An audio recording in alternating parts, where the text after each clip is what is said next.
आकाशवाणी रांची से प्रस्तुत है प्रादेशिक समाचार।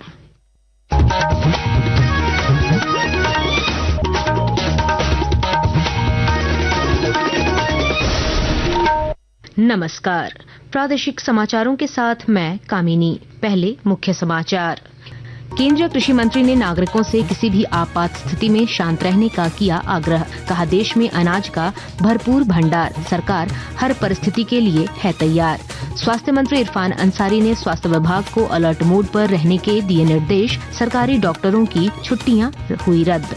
भारतीय सेना के सम्मान में प्रदेश कांग्रेस ने निकाली तिरंगा यात्रा। मंत्री दीपिका पांडे सिंह ने जवानों को बताया राष्ट्र की ताकत। रांची में 5 दिवसीय जनजातीय संगीत नृत्य कार्यशाला का हुआ शुभारंभ। रांची विश्वविद्यालय के कुलपति अजीत कुमार ने सांस्कृतिक रुचि बढ़ाने की बताई आवश्यकता। और राज्य में फिर बढ़ी गर्मी, मौसम विभाग ने 14 मई तक उत्तर पूर्वी जिलों में लू का येलो अलर्ट किया जारी। और अब समाचार विस्तार से। कृषि और किसान कल्याण मंत्री शिवराज सिंह चौहान ने कहा है कि देश में पर्याप्त खाद्यान्न भंडार उपलब्ध है। श्री चौहान ने नागरिकों से किसी भी आपात स्थिति में शांत रहने का आग्रह किया है। उन्होंने कहा कि अनाज का रिकॉर्ड उत्पादन हुआ है और आगामी फसलों के लिए भी अनुकूल परिस्थितियां हैं। नई दिल्ली में आज कृषि मंत्री ने कहा कि सरकार जम्मू कश्मीर और पंजाब से चर्चा करके स्थिति के अनुसार बीज और रोपण सामग्री की व्यवस्था सुनिश्चित करेगी।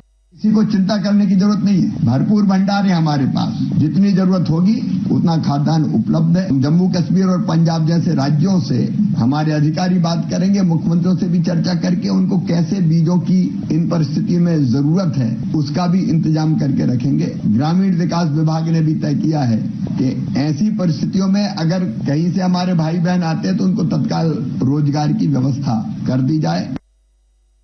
भारत और पाकिस्तान के बीच युद्ध जैसे हालात को देखते हुए झारखंड सरकार ने सतर्कता बढ़ा दी है। स्वास्थ्य मंत्री इरफान अंसारी ने स्वास्थ्य विभाग को अलर्ट मोड पर रहने के निर्देश दिए हैं। बातचीत में मंत्री ने बताया कि सभी सरकारी डॉक्टरों की छुट्टियां तत्काल प्रभाव से रद्द कर दी गई हैं। उन्होंने कहा कि झारखंड के सभी अस्पतालों को 24 घंटे सेवा में तैयार रहने का आदेश दिया गया है। कंटेनमेंट एरिया को भी फिर से सक्रिय कर दिया गया है। रांची में भारतीय सेना को सम्मान देने के लिए झारखंड प्रदेश कांग्रेस की ओर से तिरंगा यात्रा निकाली गई। इस दौरान कांग्रेस कार्यकर्ताओं ने देशभक्ति के नारे लगाए। यात्रा का नेतृत्व प्रदेश अध्यक्ष केशव महतो कमलेश ने किया और कहा कि देश को अपनी सेना पर गर्व है। मंत्री दीपिका पांडे सिंह ने सीमा पर तैनात सैनिकों को नमन करते हुए उन्हें राष्ट्र की ताकत बताया। डाल्टनगंज में भारतीय कम्युनिस्ट पार्टी के नेताओं ने जम्मू कश्मीर के पहलगाम हमले के बाद भारतीय सेना के ऑपरेशन सिंदूर की सराहना की। भाकपा के वरिष्ठ नेता सूर्यपत सिंह, जिला सचिव रुचिर कुमार तिवारी और चंद्रशेखर तिवारी ने कहा कि भारतीय सेना ने पाकिस्तान के आतंकवादी ठिकानों को निशाना बनाते हुए कोई नागरिक नुकसान नहीं होने दिया। नेताओं ने इस कार्रवाई को काबिल तारीफ बताते हुए हर संभव मदद देने का वादा किया। पाकिस्तान ने जिस प्रकार आतंकवादियों के पक्ष में आकर जो कायराना हमला भारतीय नागरिकों पर कर रही है, जिसमें हमारे सेना के जवान भी शहीद हुए और नागरिक भी शहीद हुए, उनको विनम्र श्रद्धांजलि करते हैं। पाकिस्तानी सेना ने जिस प्रकार से मिसाइल और ड्रोन से हमला भारत की ओर किया, लेकिन भारत ने उन मिसाइलों को और ड्रोन को भारतीय सेना ने मार गिराया। जमशेदपुर पश्चिमी के विधायक सरयू राय ने कहा है कि यदि पूर्ण युद्ध की घोषणा होती है तो भारतीय सेना को पाक अधिकृत कश्मीर वापस लेना चाहिए और बलूचिस्तान को पाकिस्तान से अलग कर देना चाहिए। उन्होंने भारतीय सेना के समर्थन में जय घोष के बाद मीडिया से बातचीत करते हुए यह बात कही। प्रधानमंत्री उज्ज्वला योजना के तहत पश्चिमी सिंहभूम जिले में गरीब परिवारों को रसोई गैस की सुविधा मिल रही है। योजना के लाभार्थी पुटरी मछुआ और मीरा कुमारी ने बताया कि गैस कनेक्शन मिलने से उनकी दिनचर्या सरल हुई है और लकड़ी इकट्ठा करने की परेशानी दूर हुई। आकाशवाणी के ताजा तरीन समाचारों के लिए आप हमारी वेबसाइट newsonair.gov.in पर लॉग ऑन कर सकते हैं। ताजा समाचार X handle @AIR news alerts और Facebook page All India Radio News पर भी उपलब्ध है। आप प्रादेशिक समाचार एकांश के X handle @AIR news _Ranchi और Facebook page Akashvani news Ranchi, Instagram page तथा YouTube channel AIR news Ranchi पर भी हमारे बुलेटिन सुन सकते हैं। प्रादेशिक समाचार आप आकाशवाणी रांची से सुन रहे हैं। राजधानी रांची में झारखंड सरकार के सांस्कृतिक कार्य निदेशालय द्वारा जनजातीय एवं क्षेत्रीय संगीत और नृत्य पर आधारित 5 दिवसीय कार्यशाला की शुरुआत की गई। रांची विश्वविद्यालय के कुलपति अजीत कुमार सिन्हा ने कार्यशाला का उद्घाटन करते हुए कहा कि इसका उद्देश्य युवाओं में क्षेत्रीय कला संस्कृति के प्रति रुचि बढ़ाना है। नृत्य, संगीत और वादन, ये 3 आइटम है, धीरे धीरे हमारे झारखंड से विलुप्त हो रहा है। उनको हमें कंजर्व करना है, उन्हें हमें बचाना है, उन्हें हमें आगे बढ़ाना। उसी के लिए आज जो ये 3 दिन का वर्कशॉप है, इसका जो मेन ऑब्जेक्टिव है कि हम बच्चों के बीच में इस पर इंटरेस्ट जागरण करें और जिस बच्चों को जिस लाइन में इंटरेस्ट है उसमें फिर लेकर उनको आगे बढ़ें।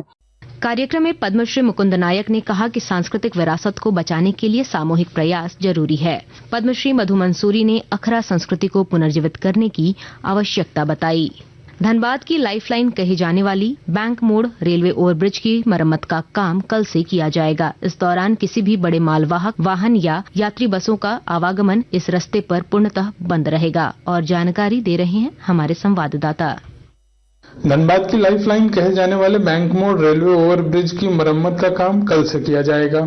फिलहाल शुरुआत में श्रमिक चौक से बैंक मोड़ की ओर जाने के क्रम में रेलवे ओवरब्रिज के बाएं हिस्से की मरम्मत की जानी है, जिस वजह से ब्रिज का बायां लेन अगले आदेश तक बंद रहेगा।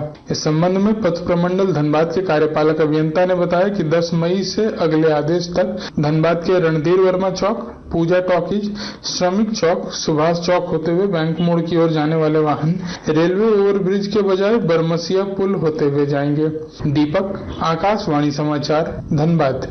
और अब कुछ संक्षिप्त खबरें। प्रधानमंत्री के सामाजिक सुरक्षा पेंशन योजना का गिरिडीह में व्यापक प्रभाव देखने को मिल रहा है, जिससे जरूरतमंदों को आर्थिक संबल मिल रहा है। कंजरो निवासी महेंद्र यादव और सुगा सागर की शहीदा खातून ने योजना के तहत मिले 2-2 लाख रुपए से अपने संकट के समय बड़ी राहत पाई है।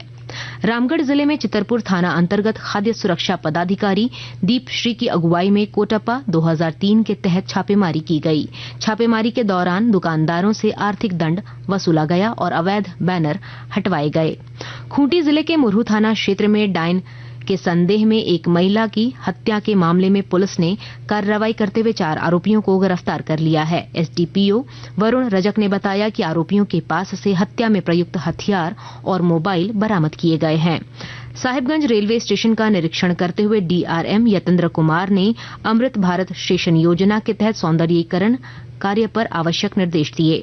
उन्होंने अधिकारियों को रविंद्रनाथ टैगोर की प्रतिमा को स्टेशन परिसर के बीच में अच्छे स्थान पर स्थापित करने का आदेश दिया। और अब मौसम का हाल। राज्य में गर्मी ने फिर से जोर पकड़ लिया है। पलामू में तापमान 40 डिग्री तक पहुंच गया है। वहीं राजधानी रांची में 6 दिनों में तापमान में 5 डिग्री की बढ़ोतरी दर्ज की गई है। मौसम विभाग ने कल से 14 मई तक उत्तर पूर्वी झारखंड में लू को लेकर येलो अलर्ट जारी किया है। भारतीय क्रिकेट कंट्रोल बोर्ड बीसीसीआई ने आईपीएल 2025 के शेष सत्र को 1 सप्ताह के लिए तत्काल निलंबित करने की घोषणा की है। यह निर्णय भारत और पाकिस्तान के बीच बढ़ते सैन्य तनाव, विशेष रूप से कश्मीर क्षेत्र में हाल ही में सीमा पार बनी स्थिति के बाद आया है। बीसीसीआई ने आज एक बयान में कहा कि संबंधित अधिकारियों और हितधारकों के परामर्श से स्थिति के व्यापक आकलन के बाद संशोधित कार्यक्रम और स्थलों के बारे में जानकारी दी जाएगी। अंत में मुख्य समाचार एक बार फिर। केंद्रीय कृषि मंत्री ने नागरिकों से किसी भी आपात स्थिति में शांत रहने का किया आग्रह। कहा, देश में अनाज का भरपूर भंडार, सरकार हर परिस्थिति के लिए है तैयार। स्वास्थ्य मंत्री इरफान अंसारी ने स्वास्थ्य विभाग को अलर्ट मोड पर रहने के दिए निर्देश। सरकारी डॉक्टरों की छुट्टियां हुई रद्द। भारतीय सेना के सम्मान में प्रदेश कांग्रेस ने निकाली तिरंगा यात्रा। मंत्री दीपिका पांडे सिंह ने जवानों को बताया राष्ट्र की ताकत। रांची में 5 दिवसीय जनजातीय संगीत नृत्य कार्यशाला का हुआ शुभारंभ। रांची विश्वविद्यालय के कुलपति अजीत कुमार ने सांस्कृतिक रुचि बढ़ाने की बताई आवश्यकता। और राज्य में फिर बढ़ी गर्मी। मौसम विभाग ने 14 मई तक उत्तर पूर्वी जिलों में लू का येलो अलर्ट किया जारी। इसके साथ ही आकाशवाणी रांची से प्रादेशिक समाचार का ये बुलेटिन समाप्त हुआ। अगला प्रादेशिक समाचार बुलेटिन कल सुबह 8:30 बजे प्रसारित किया जाएगा। नमस्कार।